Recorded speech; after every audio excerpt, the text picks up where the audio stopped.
Hey everybody, it's Suzanne McCall. I'm here to do the self-worth talk for today. And I wanted to talk today about unplugging for the holidays. Easier said than done, right? Okay, I saw a really funny meme the other day that said, anytime I hear somebody talking to me about work right now, I think that's a 2023 problem. That was really funny. I really like that. And I'd like to feel like I can really do that too, right? Like just say, that's not what I'm focusing on right now. It's the end of December. It's like not the end, right? But it's almost the middle. And what more are we going to do over the next 2 weeks in terms of being productive? This is the time when everybody says, unplug, really just take a step back and do something for yourself or focus on the holidays. Easier said than done. And I think there's a few reasons why, and that that is a relevant topic for the self-worth talks, right? For one, self-worth in our society, for the most part, is an outside job, right?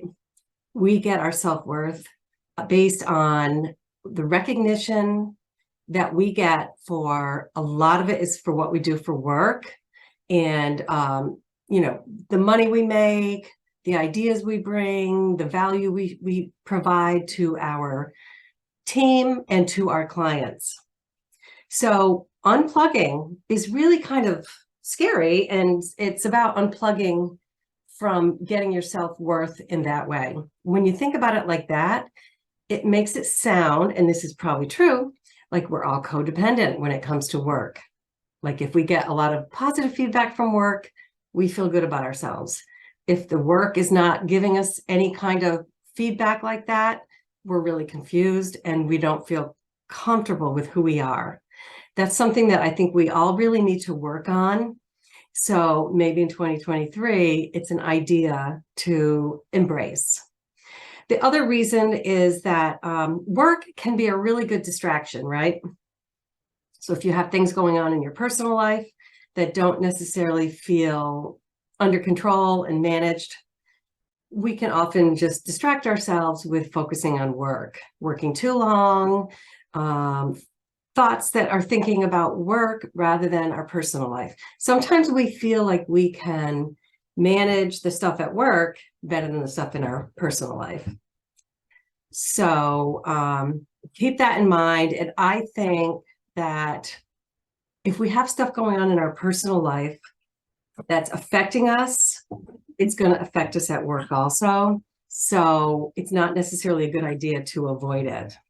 All the research now is showing that our mental health really affects our performance. And that's something I'm going to be talking a lot about in the first quarter of this year, because I think it's really important. And the third reason why there's probably many reasons, but the third reason that I want to just mention in terms of why it might be hard to unplug is because when we do that, it's kind of unclear, like who we are, our identity is connected to work, and what the point of unplugging is.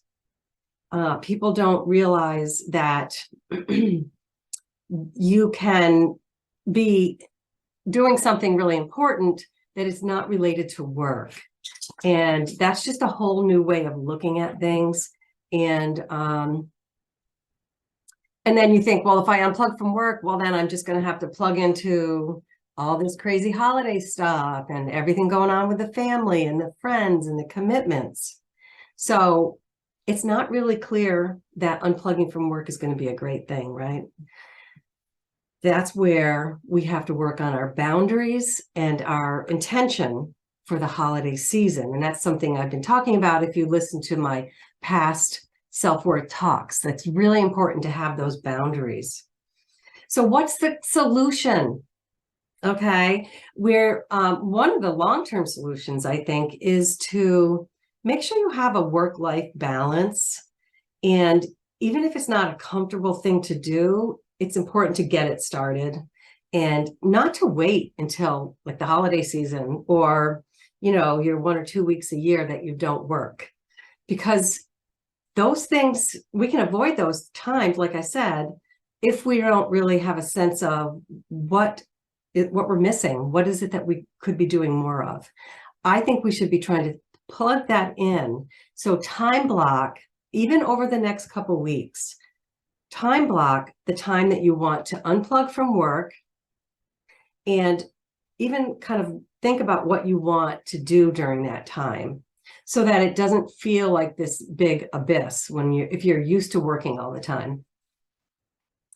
And also tell yourself, this is temporary, and this is really going to be valuable to my work going forward. If you're burned out, which you probably are, it's the end of the year, and if you've been working hard, you're probably burned out because there's been so much going on this year in the world, in our personal lives, and at work, that we all need a break. So if you're burned out, you're not going to be focusing as well at work. So if you really want to start your year out with energy and focus and enthusiasm, now's the time to really take some time for yourself. The other thing that you can do is some self-reflection. Take time, maybe it's during those times that you block for yourself, to write. Just start to listen to what's going on inside of you. So just whatever comes up, put it out on paper and honor it. Give yourself time to really pay attention to what's going on inside of you. We don't do that very often. So if you could try to start some kind of a regular process with doing that. I just bought a gratitude journal by Marianne Pack. Great journal. I highly recommend it if anybody's looking for something. And that gives you a sense of structure when you have some kind of a journal like that. It gives you prompts, what to talk about, what to think about, what to write about. And gratitude, of course, will help you to be transformed into a better state of mind. So taking time to really listen to yourself during that time out is really important. And setting intentions for what you want your next 2 weeks to be like. If you're avoiding unplugging because you know you're just going to be so busy, take a step back and think about, what can I not do during the next couple of weeks that I usually do that will help me feel better about my holiday, about my time off during the holidays.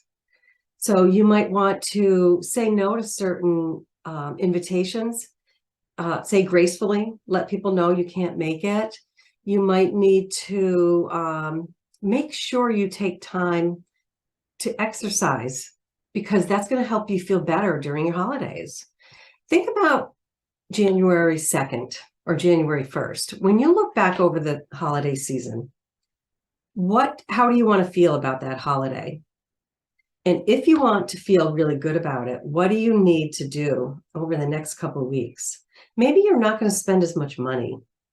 Maybe you're not going to go out and do as much and have to see and do everything that you do every year. Maybe you're just going to focus on one thing that you know is going to make you happy.